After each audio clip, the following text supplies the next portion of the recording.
C'est avec une joie et une émotion non dissimulée que je vous retrouve sur mon site pour cette nouvelle aventure électorale qui, je l'espère, sera aussi concluante que les précédentes de par la faveur de vos suffrages dès le premier tour au soir du 23 mars 2014. Vous avez pu lire, lors de la diffusion des méthodes tracts, mon attachement aux valeurs humaines, morales, au respect d'autrui et surtout à ne pas attaquer frontalement des personnes car il s'agit bien d'une opposition de programme et non d'individus. Sénas, c'est ma ville. Sénas, c'est le lieu où j'ai été bercé durant toute mon enfance. Sénas, c'est le village qui m'a vu m'épanouir lors de mon adolescence. Sénas, c'est aussi pour moi la notoriété que j'ai acquise lors de mon implication au sein de notre milieu associatif et plus précisément le Sénas Basketball. Sénas, c'est ma passion. Sénas, c'est mon environnement. Sénas, c'est le renouvellement des générations pour lesquelles on se doit, lorsque nous sommes aux responsabilités, de leur préparer un avenir calme, serein, confortable par la mise en place de structures et infrastructures. Quelles peuvent être nos différences avec les éventuelles listes qui peuvent nous mettre en présence? Nous sommes issus pour certains d'un même village. Nous nous connaissons pour certains depuis notre plus tendre enfance.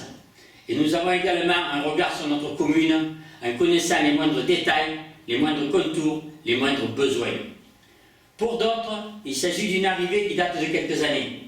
Je respecte pour autant leur vision sur d'éventuels projets d'aménagement ou de réaménagement, car je pense qu'il ne faut pas vivre sur le sectarisme.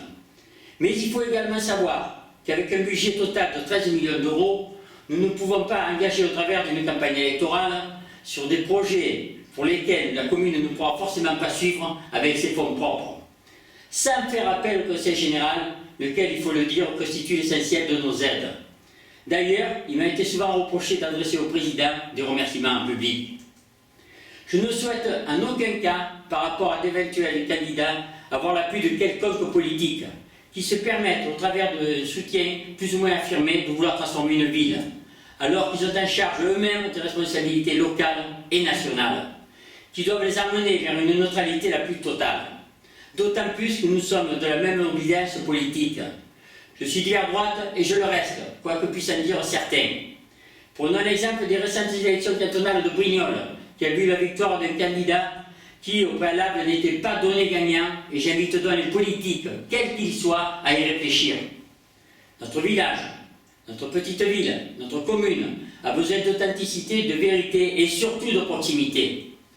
Je pense que durant ces 19 années de mandature, cela a été le cas pour moi et mes équipes successives.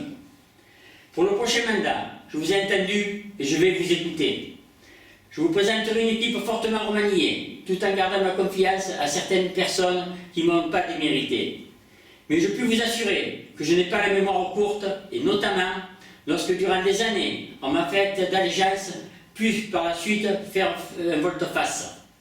Pour se porter vers une autre liste, alors qu'il y a quelques semaines encore, je faisais partie des personnes pour lesquelles on se serait battu sans réserve. À cet effet, j'ai retiré les délégations sans aucune hésitation à certains élus qui ont fait un choix qui est le leur. J'ai pris en conscience mes responsabilités. Comme quoi, à 67 ans, on peut être encore très surpris par la mentalité et la sincérité de l'humain. Comme quoi, la critique est aisée, mais l'art est difficile. Je vous ai fait part de mes propositions lors du dernier tract qui vient de paraître.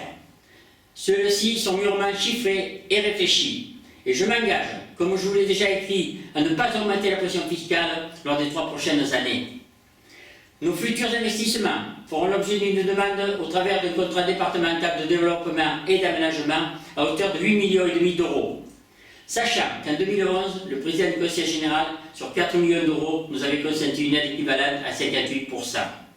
Au travers des bons résultats financiers obtenus, nous pourrons financer en partie la somme restante et le solde fera l'objet d'un emprunt sur 20 ans, car la construction d'une école maternelle, le réaménagement du centre-ville, la création d'une aile supplémentaire en crèche, la création de la voie du pigeonnier, le centre aéré et bien d'autres choses s'amortissent sur une période de 20 années au minimum. Permettant ainsi à ne pas faire supporter le poids de cette dette uniquement à la génération actuelle. Là aussi, nous avons approfondi notre réflexion avec mon premier adjoint Michel Fabre, rapporteur du budget, mon directeur général des services, responsable des finances, aux différents scénarios possibles afin de négocier au mieux les intérêts de la municipalité et de la population, l'état de cet emprunt. Lors de ce mandat, j'ai mis un accent tout particulier à ce qui vous concerne, vous, la jeunesse. La petite enfance, l'enfance et les adolescents. La preuve en est des nombreux témoignages de satisfaction que j'ai reçus et reçois lors des différentes périodes de fréquentation lors des vacances scolaires, où vous sont proposés des programmes dynamiques, attractifs, pédagogiques et des sorties de plus en plus variées. Notre crèche municipale fait l'objet aussi de toute mon attention. Au regard des retours que j'en ai, je pense avoir répondu à l'ensemble de vos attentes. En ce qui concerne ma future mandature, je compte mettre un accent tout particulier sur l'emploi, l'environnement et créer des habitations en accession à la propriété. Car je ne souhaite pas non plus paupériser la commune dans la mesure où le pouvoir d'achat peut être effectif avec une population qui pourra consommer au sein de sa propre commune. Pour nous les aînés, dont je fais déjà partie, nous aurons la construction d'une véranda juste à le foyer du 3e âge, afin que nous puissions bénéficier, notamment l'hiver, d'un lieu ensoleillé et nous sentir bien dans notre environnement, plutôt que de connaître les affres de la solitude à notre domicile, ce qui nous entraîne parfois vers des dérives psychologiques. Je ne vais pas dès à présent dévoiler tout mon programme, car je pense que le temps qui nous sépare des élections va me permettre de m'adresser à vous à plusieurs reprises. Mais d'ores et déjà, je vous appelle à une forte mobilisation pour ma candidature. Nous avons débuté ensemble en 1995 une formidable aventure. Il nous appartient pour ces 6 prochaines années de finaliser l'ensemble de tous nos projets. Bien que cela fasse sourire certaines personnes, gérer c'est prévoir et prévoir c'est réfléchir. Un homme sage court certainement moins vite que le jeune cheval fougueux, mais il a plus de chances d'atteindre son but grâce à son expérience, sa réflexion et en aménageant ses efforts. Prochainement, je vous présenterai mon bilan de mandat. J'espère avoir le plaisir de vous retrouver souvent sur mon site avec toute mon amitié et ma sincérité.